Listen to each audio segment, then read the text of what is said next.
Hello, Troy Marsh here with Marsh Home Group and Keller Williams Consultants. Welcome to our April 2023 market update.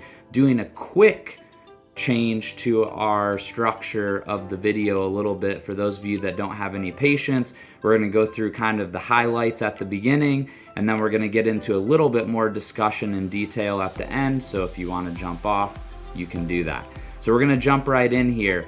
Topic number one, interest rates. Interest rates are trending down, which is a great thing for the market overall. And as we'll talk in a second, it is impacting inventory. So that is the next topic, is inventory. So inventory is described as the number of homes that are actively for sale on the market. That is going down, which is not the direction that we typically see it go this time of year. And frankly, given our already tight inventory environment, not the direction that we want it to go. Because inventory is going down, you may hear some headlines about the number of homes being sold is also going down. And so that is not a really great thing. However, the benefit of constricted inventory, there are fewer new listings coming on the market and fewer homes still available on the market, and therefore with lowering interest rates and a little bit more affordability than a couple months ago, we're seeing buyer demand increasing. If we remember back to 8th grade economics, 9th grade economics, supply and demand, when there are more buyers than there are sellers, typically that causes prices to go up, which we saw many times during the pandemic. So right now, prices are definitely going up. In the month of March, prices were up over 4% compared to last March. So at the beginning of the year and the end of 2022, we were kind of anticipating a decline in pricing year over year starting around March or April.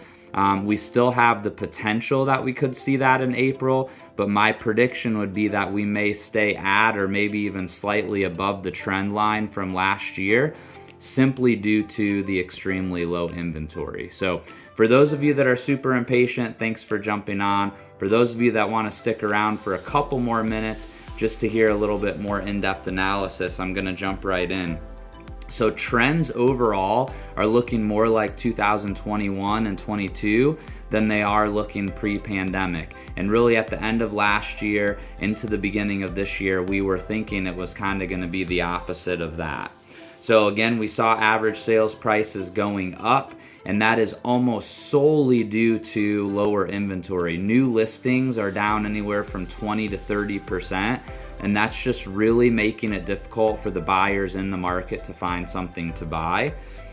And really, it's making the market a little bit uncertain. You know, we really have two main things that most buyers and frankly most sellers are asking when they're exploring entering the market. Number one is what's going on with interest rates. And again, like I led with, interest rates have been coming down.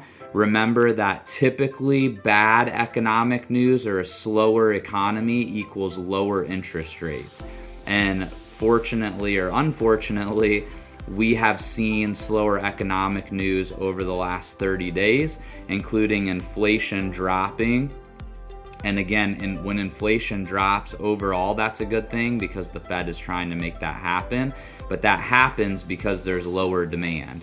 And when there's lower demand, that means people are spending less money, which typically means they're making less money. So it gets very, very complicated. But overall, the manufacturing is down. The inflation is down. The one thing that we have not really seen come down is employment. And that is what's actually driving a lot of the demand, is the fact that yes, people are spending less money, but we're actually still at a really, really low unemployment rate, high employment rate, meaning most people that want jobs have them. And that's driving demand, which is then driving prices, which could turn inflation around, and it becomes this really vicious cycle. But as of now, the economic news year over year has started to slow down, which has led to lower rates. Right now in Central Ohio, our 30-year fixed conventional mortgage is give or take 6%, a little bit higher, a little bit lower depending on the day. And we've seen some FHA and VA rates down into the mid fives at some times. So all good stuff compared to just a couple months ago. But yeah, the big story is definitely the inventory. So if you're looking at buying or looking at selling, what does this mean to you? If you're a seller, definitely you need to reach out to us. We have tons of strategies to help you be able to find a home to buy, whether that's looking at new construction, which we have tons of great relationships and can help you do that, or whether that's putting your house on the market ahead of buying, but then putting contingencies like something that's called a suitable housing contingency in there that will ensure that you do not become homeless if you can't find a home. If you're a buyer, definitely we have ways that we can help you be competitive in today's market, which is extremely competitive. We're seeing quite a few multiple offer situations with listings and definitely a lot of buyers out there. So if you want some more advice on your specific situation, please reach out to us. We would love to give you advice, to talk to you about your situation and learn and let you know how we might be able to help you, whether you're looking to move next month, next year, 5 years from now.